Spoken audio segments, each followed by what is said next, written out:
आवागमन से मुक्त होकर के भगवान में लीन हो जाना या भगवान के समीप पहुंच जाना। जैसे अपना मृत्यु लोक है ना, इसमें बड़ा दुख है।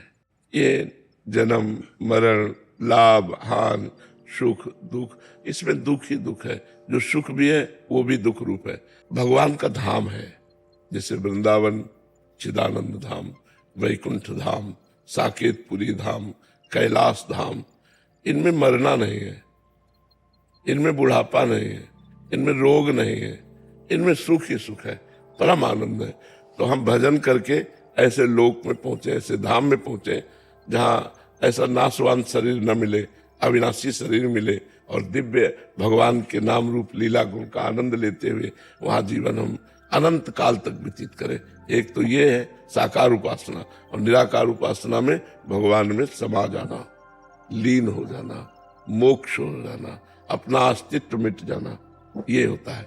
तो ये जरूरी है। अगर नहीं करते तो फिर बहुत कीट पतंगा, पशु पक्षी, 84 लाख योनियां हैं, इन योनियों में हमें जाना पड़ेगा।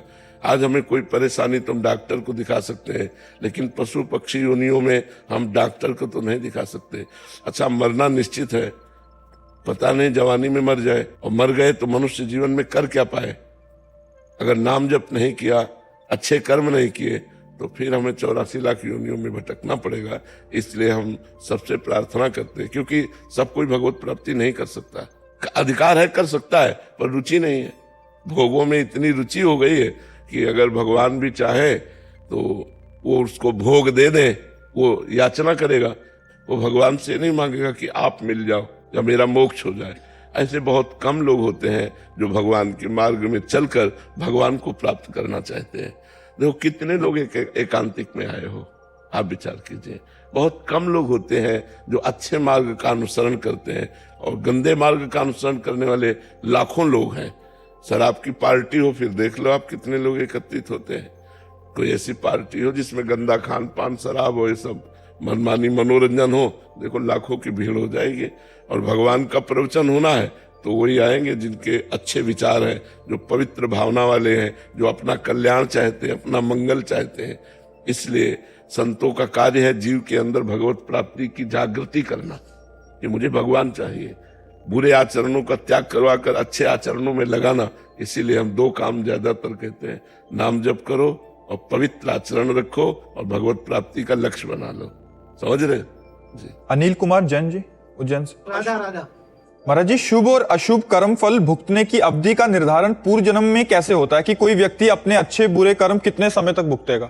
इसको केवल विधाता जानते हैं, दूसरा नहीं जानते। सुनो भरत भावी प्रबल, बिलख कहो मुनिनाथ, हानि लाभ जीवन मरण जस अपजस विधिहात।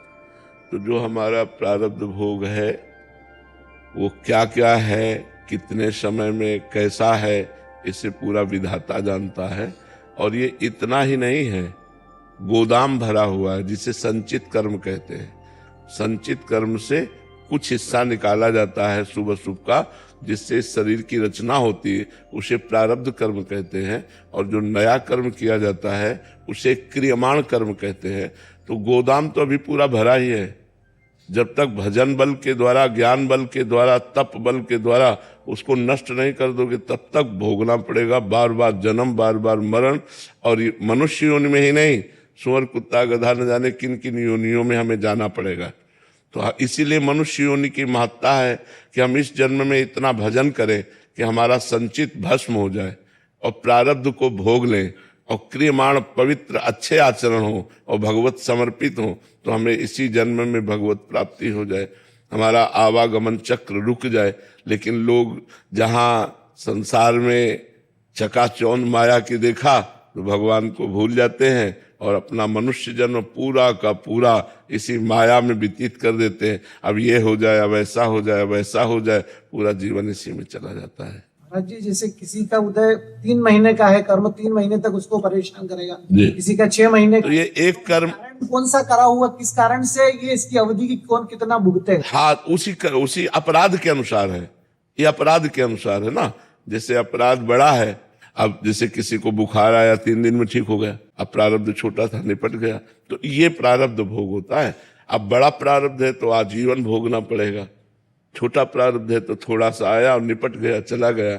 अब इसको तो ना हम जानते हैं और ना कोई ज्योतिषाचार्य जानेगा, ये ब्रह्मा जी ही जानते हैं, जिन्होंने रचा है कि इसको कितने दिन, क्या कितने मिनट, कहाँ कैसा भोगना होगा, वो वही जानते। महाराज जी, अहंकार और आत्मसम्मान में क्या अंतर है? इसे आत्मसम्मान तो कोई जानता ही नहीं, कोई आत्मज्ञानी ही जानता है, क्योंकि आत्मसम्मान में कोई द्वंद्व नहीं है।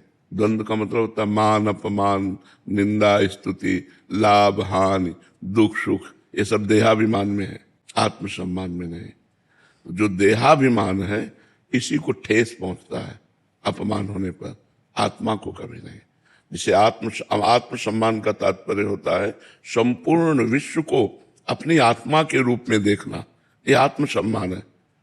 संपूर्ण विश्व को अपनी आत्मा के रूप में देखना। जैसे हमारे को एक थप्पड़ मार दे, हमको बिल्कुल बुरा ना लगे, ये आत्मसम्मान है। समझ पाएगा कोई आत्मसम्मान को? जैसे हमारी जबान दांतों से दब जाए, हम किसको बुरा कहेंगे? हमारी किसी चेष्टा से हमारे शरीर में चोट लग जाए, अब हम किसको बुरा कहेंगे? ऐसे आत्मसम्मान को जो जानता है वो ये आत्मसम्मान है। चराचर विश्व को अपनी आत्मा के रूप में देखना और मान अपमान, दुख सुख, लाभ हानि, निंदा स्तुति, ये देहाभिमान में प्रभाव डालती है। हमारा सम्मान किया तो हर्षित हो गए, अपमान किया तो शोकित हो गए। जो स्वाभिमान है, आत्मसम्मान, स्व आत्मा को कहते हैं, और वो एक है, सब में है, उसका कोई अपमान कर ही नहीं सकता। देहाभिमान का मान होता है और अपमान होता है, इसमें बुरा भी लगता है, अच्छा भी लगता है। लेकिन जो आत्मसम्मान है इसमें प्रसन्नता रहती है, अच्छा या बुरा नहीं। प्रसन्नता भगवान का स्वरूप है। ब्रह्मभूता प्रसन्नात्मा न सोचते न कांक्षते। शायद हमारी बात समझ पा रहे हो कि नहीं, क्योंकि ये अध्यात्म की बात है ना। आत्मसम्मान, जैसे हम अपने शरीर को, पूरे शरीर को प्यार करते हैं, हमारे हाथ से ही हमें कहीं चोट लग जाए तो हमें बुरा नहीं लगेगा, पीड़ा होगी, पीड़ा होगी, बुरा नहीं लगेगा, गुस्सा नहीं आएगा किसी के ऊपर, समझ रहे ना। ऐसे आप हमें मारे, पीड़ा होगी पर बुरा नहीं लगेगा, और आपके प्रति हमारे हृदय में कोई द्वेष नहीं होगा। यह है आत्मसम्मान। जब तक दूसरे को दंड देने की भावना हो तब तक देहाभिमान है। जब तुम्हें कोई दंड दे रहा हो और उसके प्रति तुम्हारे लिए द्वेष ना हो तब वो आत्मसम्मान है। आत्मसम्मान बहुत बड़ी चीज है। आपने आत्मा का सम्मान किया, आपने देह का नहीं, आत्मा। तो जो तुम्हारी आत्मा वही उसकी आत्मा है। समझ पा रहे हो आप हमारी बात? मनीषा जी, श्री हरिवंश महाराज जी। महाराज जी, दो जन भगवत मार्ग पर चल रहे हैं, जिसमें एक केवल गुरु आज्ञा में रहने का प्रयास करता हो और आश्रय में पड़ा हो, और दूसरा गुरु आज्ञा के अंदर ही खुद कष्ट सहते हुए दूसरों की सेवा, उनको सुख पहुंचाना और सुख खूब दान पुण्य करना। महाराज जी, इन दोनों में कह रहे हैं कि एक सी गति होगी। गुरु आश्रय लेकर के मैं दान कर रहा हूं, मैं पुण्य कर रहा हूं, मैं साधना कर रहा हूं, मैं तीर्थ यातन कर रहा हूं, ये बहुत नीचे की बात है, ये प्रारंभिक बात है। और गुरु आश्रय लेकर भजन कर रहा है और जोई जोई प्यारो करे सोई मोई भावे, ये बहुत ऊंची बात है। समझ पा रहे? परमार्थ है ये, भगवद आश्रय है। और ज्यो ज्यो राखत हो त्यों त्यों रहियत हो हरि, जैसे आप रखते हो मैं उसी में राजी हूँ। जोई जोई प्यारो करे सोई मोई भावे, और नाम जप कर रहा है और भगवान के आश्रित है, कोई अभिमान नहीं है, सब तीर्थ यातन आदि सब हो रहा है, लेकिन मैं कर रहा हूं ऐसा भाव नहीं है, प्रभु मुझसे करा रहे हैं ऐसा भाव है, वो बहुत अच्छा साधक है। और वो जो गुरु आश्रय लेकर दान पुण्य और सब दूसरों के दुख मिटाने की चेष्टा कर रहा है, लेकिन मैं कर रहा हूं ऐसी भावना यदि है तो वो अभी बहुत प्रथम श्रेणी का है, क्योंकि वो पुण्य प्राप्त करेगा ना कि भगवान, और उसे भगवान की प्राप्ति होगी, क्योंकि वो भगवत आश्रय लिए हुए चल रहा है। दोनों का विभाजन समझ गए?